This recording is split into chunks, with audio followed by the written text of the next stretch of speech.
సికింద్రాబాద్ నగరాన్ని బ్రిటిషర్స్ నిజాం నిర్మిస్తే, సైబరాబాద్ని చంద్రబాబు నాయుడు గారు, రాజశేఖర రెడ్డి గారు నిర్మిస్తే, ఈరోజు 4th సిటీ అంతర్జాతీయ విమానాశ్రయానికి ఆ పక్కన ఒక ఫ్యూచర్ సిటీని దాదాపుగా 30,000 ఎకరాలలో ఒక నూతన నగరాన్ని నిర్మించాలని తెలంగాణ రాష్ట్ర ప్రభుత్వం నిర్ణయం తీసుకున్నది.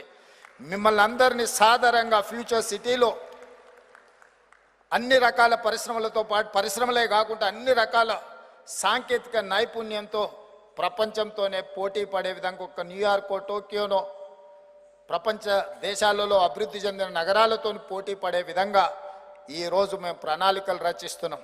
చాలామంది అప్పుడప్పుడు మాట్లాడుతుంటారు తెలంగాణకు ఆంధ్రప్రదేశ్కు పోటీ అని. నేను ఒక మాట చెప్పదలుచుకున్న, తెలంగాణ ఆంధ్రప్రదేశ్ కలిసి ప్రపంచ దేశాలతోనే పోటీ పడే విధంగా అభివృద్ధి చెందాలి.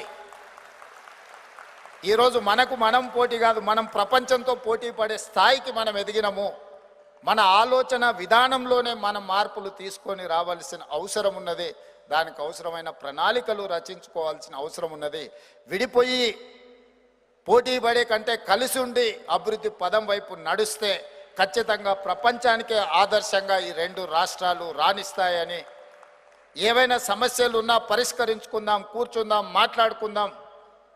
దేశాల మధ్యలో యుద్ధాలు జరిగినప్పుడు కూడా చర్చలతో పరిష్కారం అవుతున్నప్పుడు ఇరు రాష్ట్రాల మధ్యలో ఉన్న సమస్యలు పరిష్కరించుకోవడానికి చర్చలు దారి చూపవా? ఈ ఆలోచన మనం చేయాల్సిన విజ్ఞత మనకు లేదా అని చెప్పి నేను ఈ సందర్భంగా మీ అందరి ముందు చెప్పదలుచుకున్నా. అందుకే మా ప్రభుత్వం ఏర్పడ్డ తర్వాత నాకు సంతోషం అనిపించింది. ఈ వేదిక మీదకి వచ్చిన తర్వాత శ్రీమతి ఇందిరాగాంధీ గారి విధి విధానాలతో ప్రజా ప్రభుత్వాన్ని మేము ఏర్పాటు చేస్తే, ఇందిరా దత్ గారు ఈ కార్యక్రమాన్ని ఏర్పాటు చేసినారు. ఈ సారూప్యత యాదృచ్ఛికం అయినా నాకు మనసుకు ఆనందాన్ని కలిగించింది ఇందిరమ్మ అనే పేరు వినడంతో.